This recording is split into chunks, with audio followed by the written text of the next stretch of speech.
At Disability Rights Arkansas, we are focused on guidance for people with disabilities on how to navigate your rights, things that help with your everyday life, and how to navigate the complex systems of how to get the support you need. In this podcast, we bring that information directly to you, the listener, on things like accessibility questions, career and care, and even the nuances of love life with a disability. I'm your host, Lainey Jennings Hall. In this episode, we are diving deeper into alternatives to guardianship, more specifically, supported decision-making.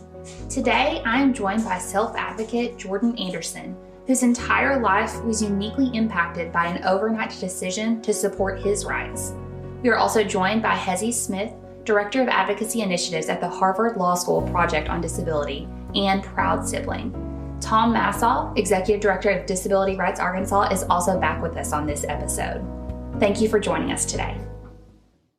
Hello, and welcome back to Including You. We are here with our second part, talking about alternatives to guardianship. I want to start off talking to you, Jordan. Do you think you could introduce yourself? Tell us a little bit about your story. Well, thank you. I appreciate all of you guys that are on the podcast here today. And I just appreciate giving me this opportunity. So, I am 20 years old. First off, my name is Jordan Anderson. I am from central part of Wisconsin. I'm the youth co-lead on the supported decision-making project with the Youth Voice, Youth Choice project, and we'll get on later in the podcast. We'll publicly talk about it. So, Wisconsin was one of three states that got selected, and I'm just honored to be a part of the Wisconsin team. In 2020, the year of COVID, it was I was in my maybe I would say 2019, the year before COVID. I attended the Self-Determination Conference. It's an annual conference that our VPDD held, like the center holds, is part of, and I do a lot of advocacy work, the developmental council here in Wisconsin, and I my teacher saw that I had a passion for public speaking, and she knew that I wanted to do some sort of this during my life, and so she basically forced me to go to the conference.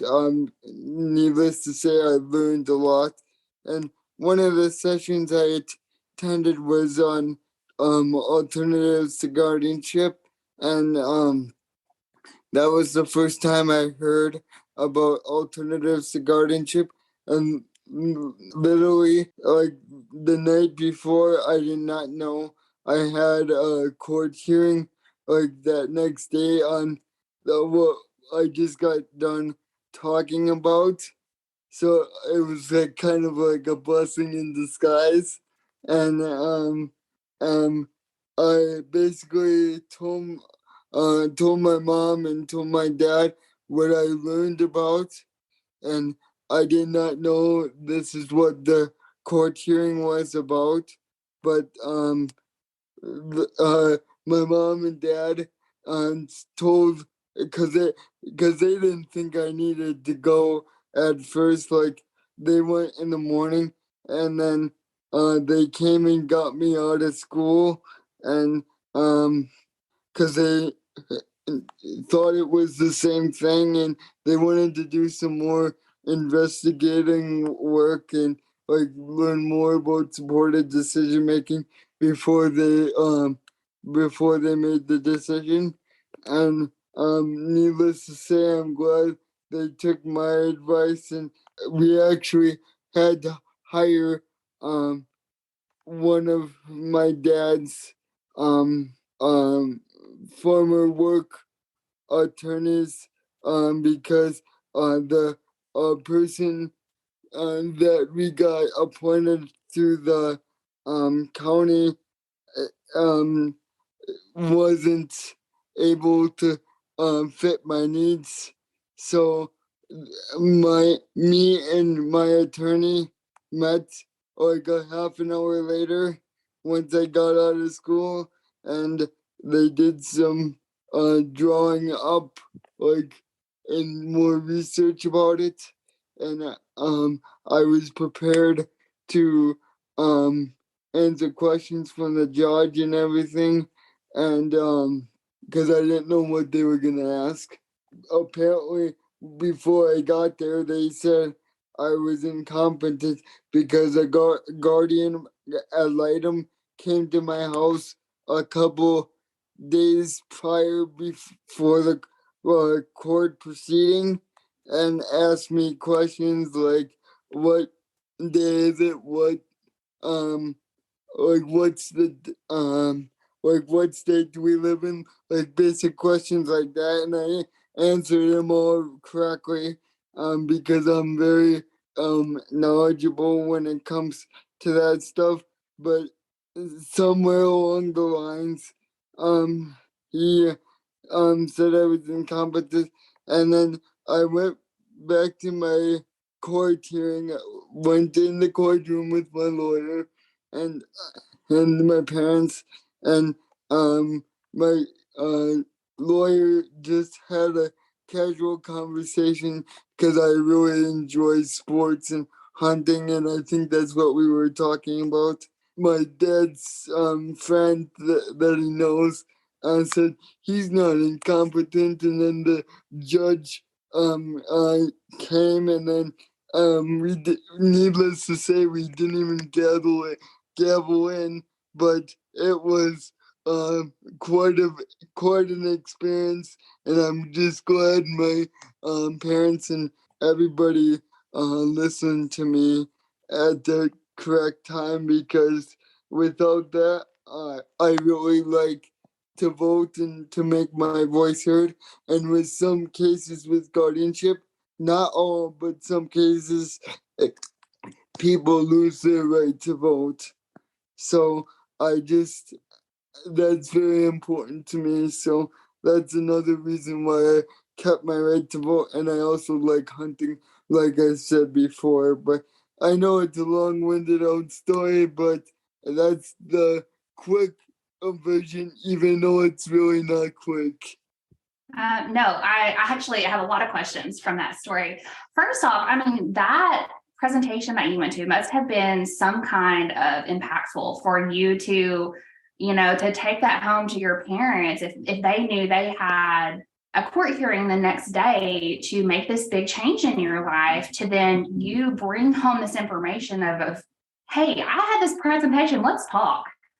And for them to make such a pivot, I mean, that had to, I can't even imagine such an impactful presentation. I mean, that you kind of touch on a couple things. These rights that you were able to maintain from this big change. Can you talk about some of those other life-changing things that happened just from this, I mean, this presentation? I mean, I feel like this was a big pivot in your life.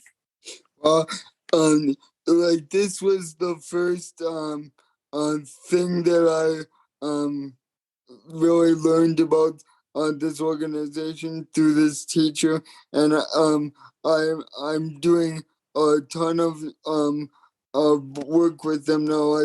I sit on a lot of boards with them now. In the past 3 years, I probably met more people across my state and other states with this project. It's unbelievable. I never thought I would meet somebody from Georgia or Vermont or anybody like that, and it's just crazy to think that. And I'm just so happy and thrilled to speak about it and to go across the state with numerous presentations. I like the power of Zoom because the power of Zoom makes me reach every uh even across the United States. I won't be on here today without the power of Zoom. So I just really appreciate that because if one person knows about guardianship, the whole world and the whole it might take some time, but the whole world might be better off.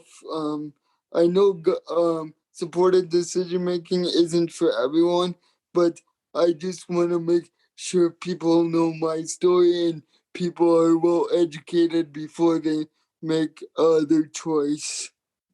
Thank you for that, Jordan. I also want to touch on a little bit about your story. The part of it sounded like originally they ruled you incompetent, and I assume that this is some frustrations many people may struggle with, maybe in attempting to get alternative to guardianship. Hezzy, Tom, can you guys talk a little bit? Hezzy, I guess I should do a little introduction here. You are the Director of Advocacy Initiatives at Harvard Law School Project on Disability. I don't know if you want to kind of talk a little bit about yourself before I throw you a question there, but I kind of feel that this is probably your expertise here. Sure, thank you. And it's a pleasure to be here. And it's hard to be here in the shadow of Jordan, who's got a great story. And I'll try to do my best to not hold you back, Jordan. I am an attorney, barred in the state of New York, and I am a sibling, an older sibling. I have a younger sister who has Down syndrome, and she has been a big inspiration for me throughout my life and for the professional choices that I've made.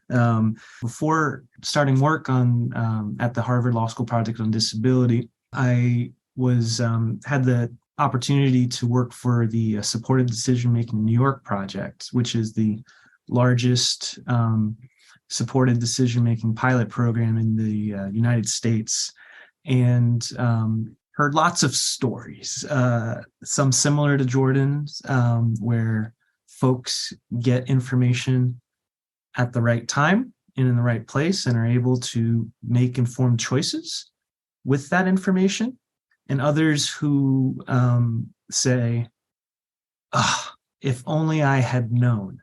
And I think, one barrier to using alternatives to guardianship that comes up repeatedly is exactly what Jordan, kind of put his finger on, which is that notion of accessing easy to understand information about what alternatives are and what they're not, which is really, really important. And on the same kind of the flip side of that coin, lots of people have lots of misinformation about guardianship. I've heard very strange stories where people will say to me that their doctor told them that if they get guardianship, they can keep their kids out of jail if they ever come into contact with law enforcement. It's not true. And I don't know why doctors are giving legal advice. I wouldn't take my stock tips from my mechanic, so why am I getting legal advice from my doctor? And so it's not just kind of getting good information about alternatives out there, but also pushing back against and correcting, the misinformation out there about what guardianship does and does not do. And Jordan's absolutely right that guardianship, depending on your state, can affect your right to vote. And given Jordan's, hobby of hunting, it can also affect your right to access firearms. And so there's a lot of ramifications that people might not be aware of when they go looking for guardianship, and they might be doing it based on not a lot of information. So I think, we got to do two things. We got to wise up about alternatives, and like Jordan said, get that information into the hands of folks. So one really good resource that the Center for Youth Voice, Youth Choice has put together is a state profile of all 50 states in the District of Columbia of the alternatives to guardianship that are available in their state. It's available on the website youth-choice.org. And just making that information available all in one place, because there's a little bit of difference from state to state about what certain alternatives do and don't do. But the other big thing, which is sometimes harder because a lie will get around the world faster than, or in the time that it takes for the truth to lace up its shoes, kind of countering misinformation and misconceptions about what guardianship is. For a lot of folks, it makes sense to them that they would continue to have a very important and prominent role in their child's adult decision making.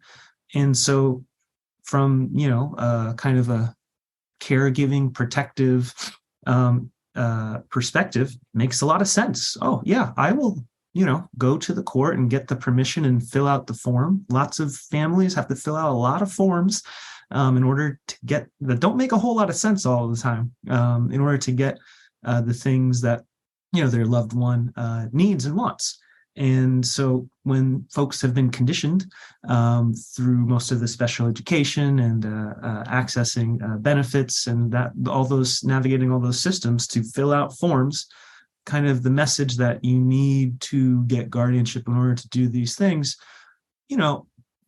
makes sense on some level. And lots of times they're not given the same amount of information or quality information about alternatives. And so there's kind of this two-front battle, right? Not just pushing in good information about alternatives out there, but also countering bad information about guardianship that people are using to make decisions that have long-term consequences.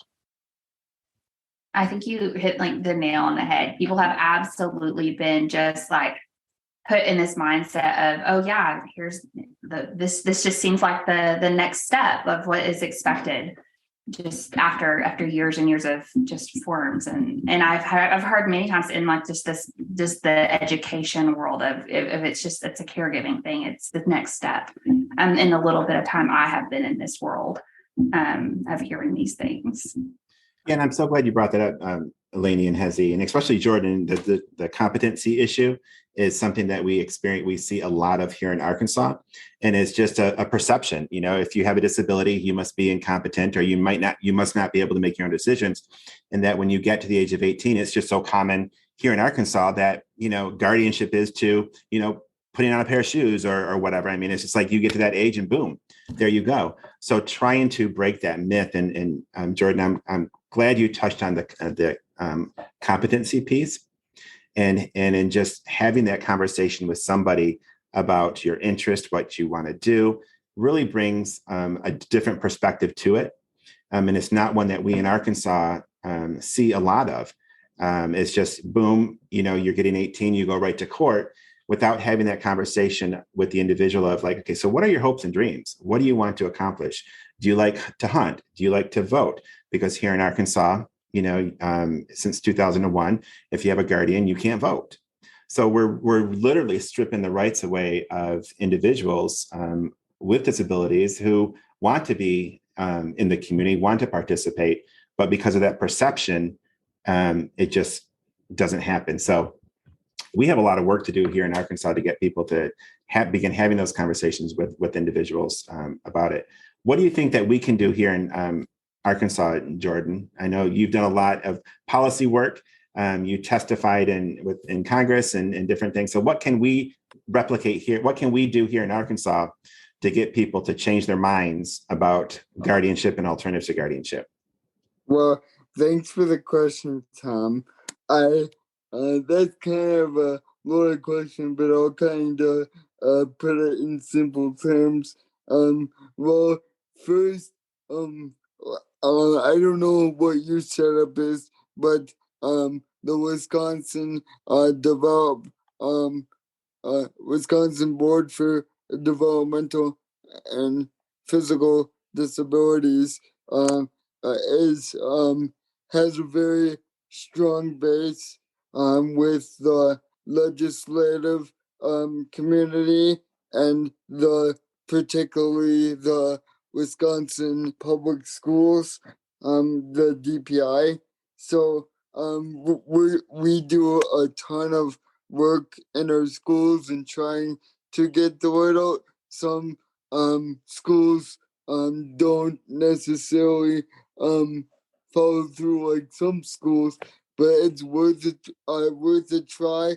And you just have to keep building, and have outstanding advocates like me and several others across the US that are passionate about things and want to make change for the better. So I really hope I answered that question okay, but I just really feel like it really takes time because Wisconsin's law, I believe we had a law in 2013. So if any somebody had wanted to do supported decision making, it's really hard to reverse like supported decision making on things once you are determined by the court that you're under guardianship. And I just really wanted to stress that. So we're kind of in the same predicament. For those who really want to, that's my next like task or next chore, to talk to somebody how we can repeal that, because I know a lot of friends that like in Wisconsin that didn't get the same information I did, and I just feel tremendously bad about that because they're just at the same level as I did. So I'm just fortunate every single day to carry on this work. Yeah, and I would just follow up on Jordan's, suggestions about, access to information. One of the really unique things about Wisconsin's supported decision-making law is that it does require the Department of Public Instruction to provide information about alternatives to guardianship to parents and students as part of the transfer of rights process, which happens when special education students reach the age of majority and continue to have individualized education programs under the Individuals with Disabilities Education Act. And that's really important, that access to information piece. I would just add to that, and this is, I think, one of the big value adds of the Center for Youth Choice and Youth Voice is that, who are we giving that information to? A lot of times when we talk about making sure people are informed, the emphasis is kind of on parents. And, while they are important stakeholders, and while a lot of times they are the initiators of guardianship petitions in court, so it's good to, do some information sharing with them. At the same time, whose life is affected? It's the person with disability. And so I think it's very important that whatever information sharing happens, that it also really targets and prioritizes getting good and easy to understand information into the hands of people with disabilities who might be part of a guardianship proceeding. And in anticipation of that, just keeping them informed about what it means to make decisions as an adult. Here are your options. You can use none of them. You can use any one of them. Because at the end of the day, if as a society, we have these questions about, the boogeymen of competence, who's competent, who's not, which is the wrong question to be asking in the first place.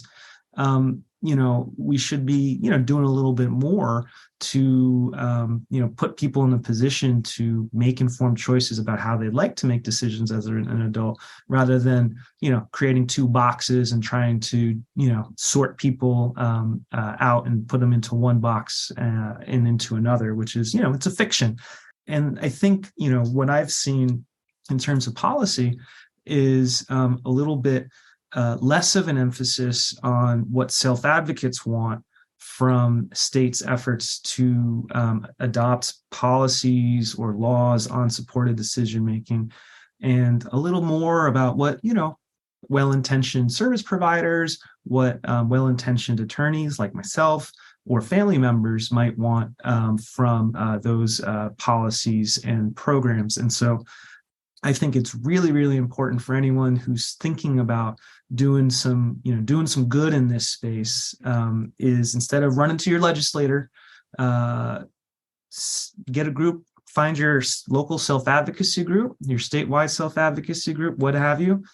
Make sure they're really educated about what supported decision-making is, what other states are doing, have a study group so that they're informed, and that they can kind of develop their own policy platform and come to their own conclusions about what their legislators and policymakers in their state should be doing.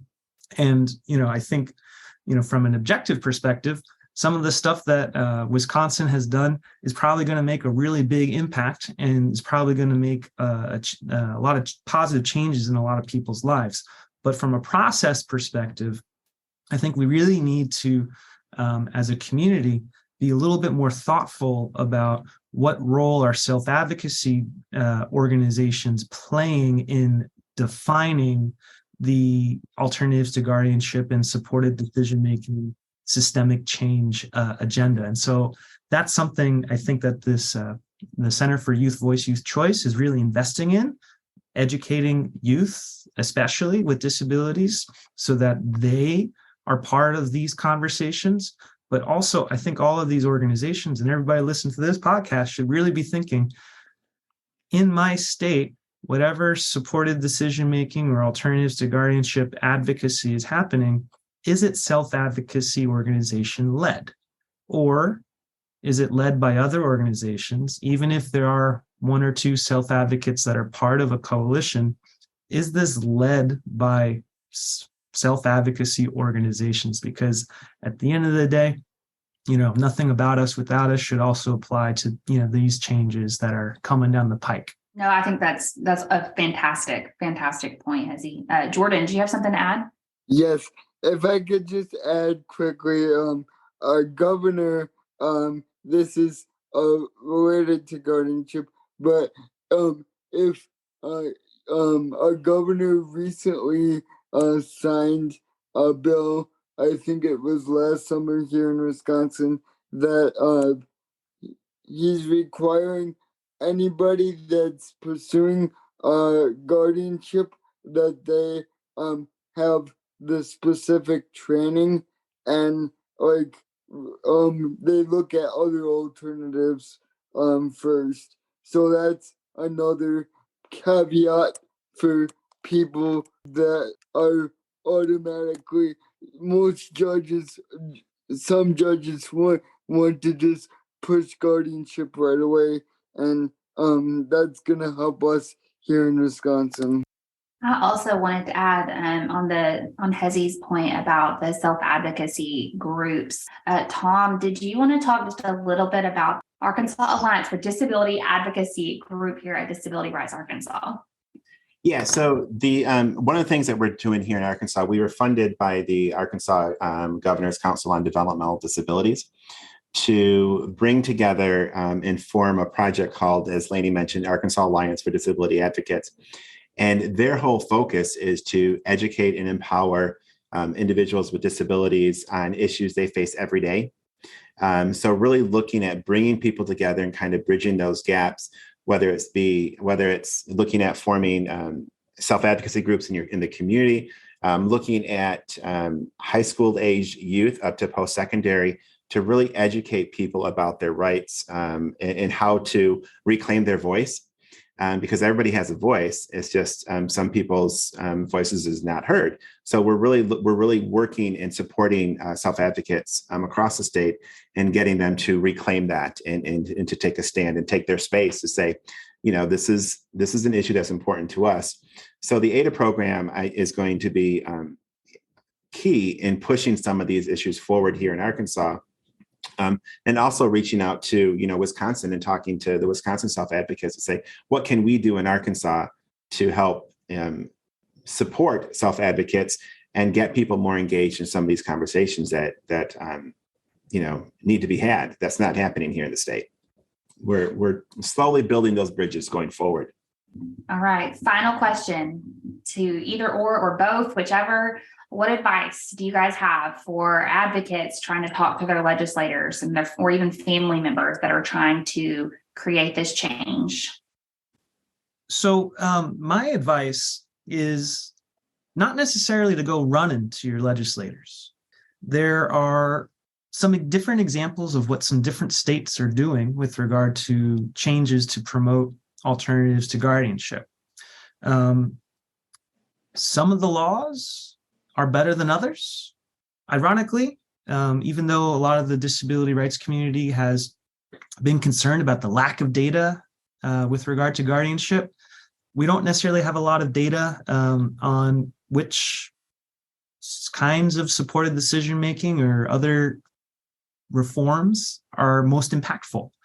And so I think in really, important ways, and this is not to throw cold water on anybody's advocacy efforts, but to really think about what are the changes that you would like to see, what policies and practices need to change in order for those changes to actually happen, and then who do you need to talk to in order to get those changes made?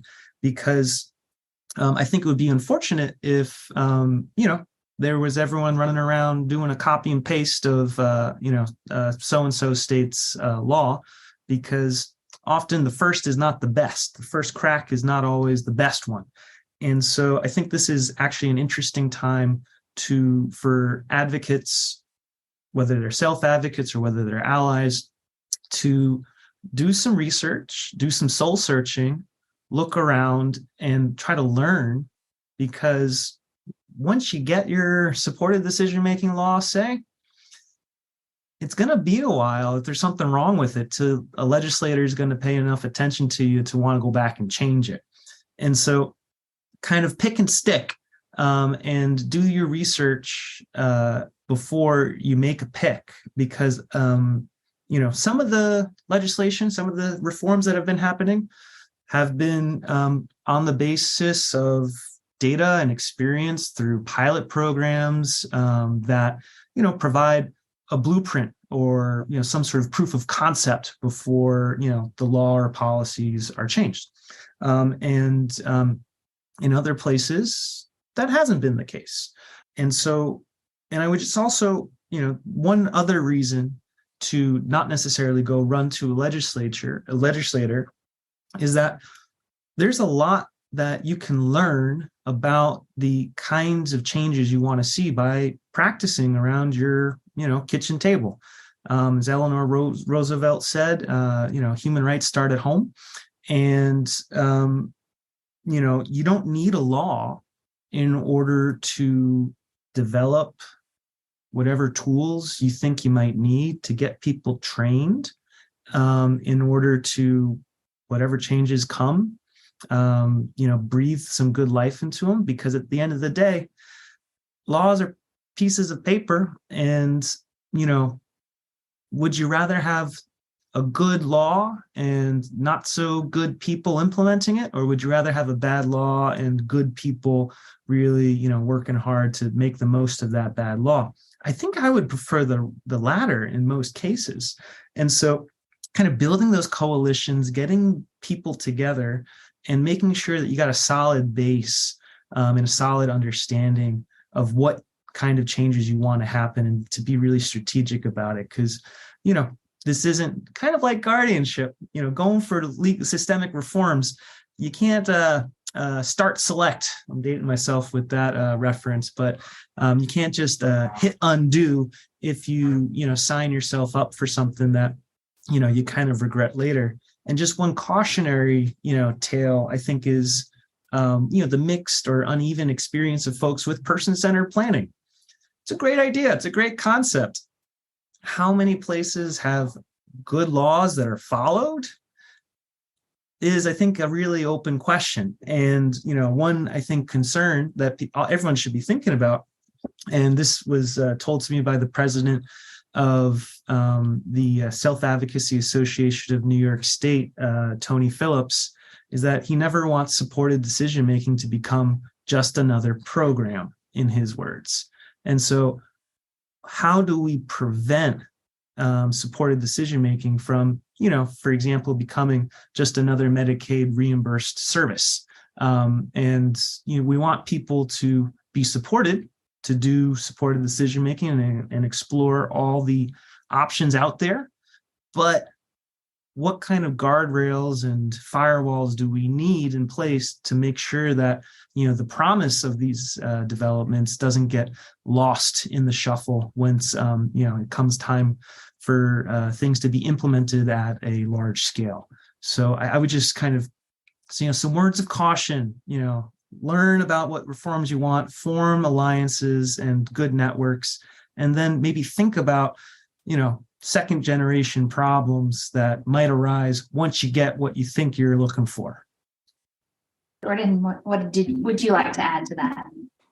So I agree 100% with Hezzy, and I just want to just briefly touch on one or 2 points. I just, like Hezzy said, don't necessarily go run to your legislators unless it's the last option possible, because once you go to your legislators, I've been trying to get a hold of my legislators for the past how many months, and I'm finally getting to meet with them in a couple weeks. So they're really busy, and you better have some concrete issues that if you want to bring up to them before you go, because they're really busy. And I know they're voted in, but I just touch on that. And also just keep spreading the word about alternatives to guardianship. Like I said before and multiple times, a guardianship isn't for everybody, but if we have people making their own choices that are disabled, I feel much better, because people with disabilities are just as like everybody else. So I really strongly push for people, if they're capable and if I think they'll make the choices that will better themselves, I say go ahead and pursue alternatives to guardianship. And once again, if you are interested to learn more about the project, please reach out to the podcast creator, and they will give you our contact information. And I would love to collaborate with you, and if you have any questions, I would be happy to answer them. And I'm just happy and honored to be here, because I have a very powerful story, and I'm trying to change one person's mind at least, and making them aware of alternatives to guardianship, not just the 11th hour.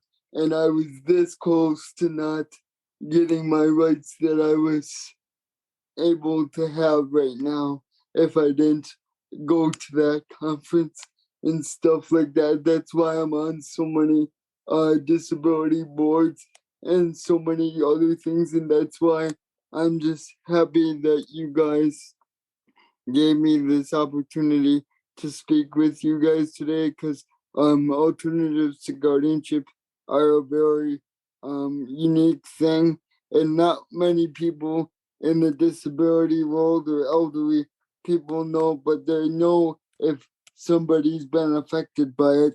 So one at a time, we're gonna make people aware of it. Thank you, and I hope you enjoyed this podcast. Thank you, Jordan, Hezzy, and Tom for joining me today. And Jordan, thank you for sharing your self-advocacy journey. Make sure to check out the show notes for additional links and resources from today's show. At DRA, we envision an Arkansas where people with disabilities are equal members in their communities and can dictate their lives through self-determination. And as made clear in today's episode, we can't create that change without bringing self-advocates to the table. If you're interested in more information, make sure to subscribe to this podcast and visit our website.